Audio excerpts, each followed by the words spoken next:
अपराधी अपराध करते हैं, पुलिस उन्हें गिरफ्तार करती है, सजा के तौर पर जेल होती है। लेकिन जेल में बंद अपराधी अगर सीधे जेलर को धमकी देने लगे तो देश के किसी और राज्य में शायद ही जेल में बंद कोई अपराधी खुलेआम जेलर को धमकी देता, लेकिन झारखंड में ये हो रहा है। सिर्फ धमकी नहीं, सीधे ये कहा जा रहा है, गोली नहीं मारेंगे, कह के लेंगे उसके। पलामू जेल में बंद अमन साहू सोशल मीडिया पर सीधे धमकी दे रहा है। सोशल मीडिया पर एक पोस्ट वायरल हो रहा है। अमन साहू ने पलामू जेल सुपरिटेंडेंट जितेंद्र कुमार को धमकी दी है। इस मामले में कई सवाल हैं। जेल में बैठकर इतना सब कुछ कैसे हो सकता है?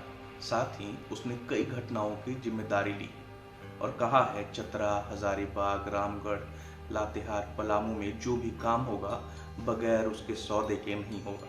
इन आरोपों पर जेलर कहते हैं अमन जेल में सुविधाएं चाहता है। यही वजह है कि वह इस तरह के आरोप लगा रहा है।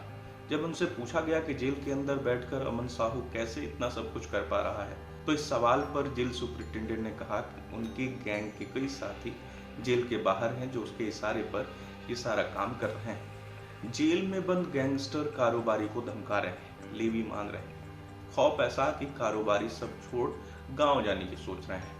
झारखंड के प्रमुख गिरोह और उनके सदस्य एक्टिव हैं। झारखंड में फिलहाल 8 से 10 संगठित आपराधिक गिरोह सक्रिय, जिनमें से अधिकांश के गैंग लीडर जेल में बंद हैं। कुछ फरार हैं, जबकि कुछ के गैंग वॉर में मारे जाने के बाद भी उनके परिवार के सदस्य या फिर उनके बेहद करीबी रहे गिरोह का संचालन कर रहे हैं। जो प्रमुख गैंगस्टर सलाखों के पीछे हैं उनमें अखिलेश सिंह, सुजीत सिन्हा, अमन साव, अमन सिंह, अनिल शर्मा और अमन श्रीवास्तव शामिल हैं। ये सभी राज्य की अलग अलग जेलों में बंद हैं।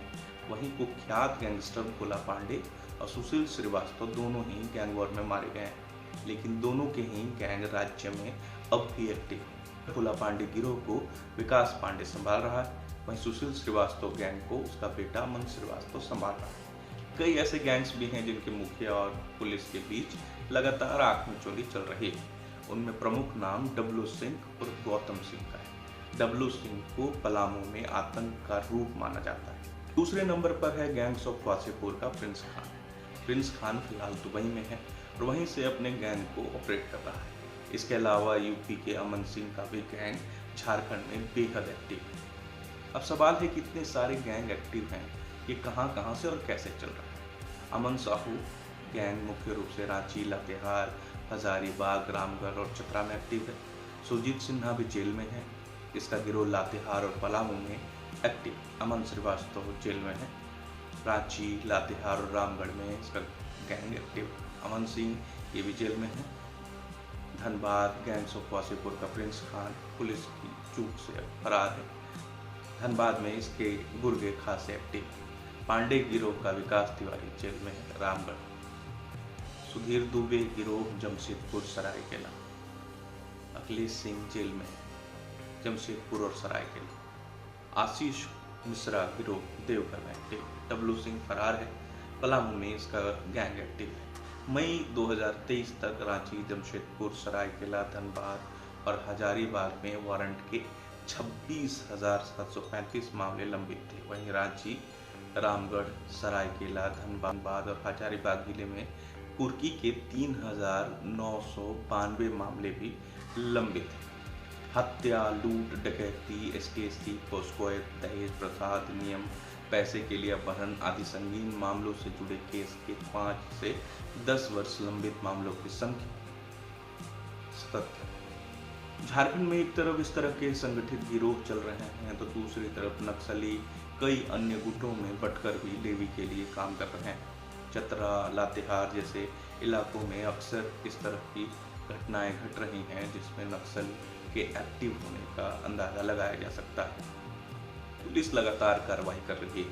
एक तरफ इस तरह के बदमाशों का कोई गिरोह और दूसरी तरफ नक्सल से टूटे कई अन्य संगठन जिनमें लेवी के लिए अपना दबदबा बढ़ाने के लिए आपसी रंजिश और लड़ाई के कई मामले भी सामने आते रहे हैं। झारखंड के लिए संकट इसलिए भी बढ़ रहा है कि उत्तर प्रदेश, बिहार के कई गिरोह भी धीरे धीरे इन इलाकों में अपना कब्जा जमा रहे हैं। दूसरी तरफ अमन साव जैसे गैंगस्टर जो जेल में बंद होकर भी सीधे जेलर को चुनौती देते हैं। सवाल ये कि इस तरह की घटनाओं पर नियंत्रण कैसे लगेगा। प्रिंस खान के गिरोह पर पुलिस लगातार कार्रवाई कर रही है। धनबाद में कुछ दिनों पहले चैम्बर ऑफ कॉमर्स के लोगों ने लंबी लड़ाई लड़ी और बंद रखा। इसके बाद पुलिस एक्टिव हुई है, कई लोगों की गिरफ्तारी हो रही है। अब देखना है कि झारखंड में समय रहते किस तरह के संगठित अपराध और बढ़ते हैं और पुलिस की कार्रवाई कैसे आगे बढ़ती है। धन्यवाद कि आपने पूरा वीडियो देखा। नमस्कार।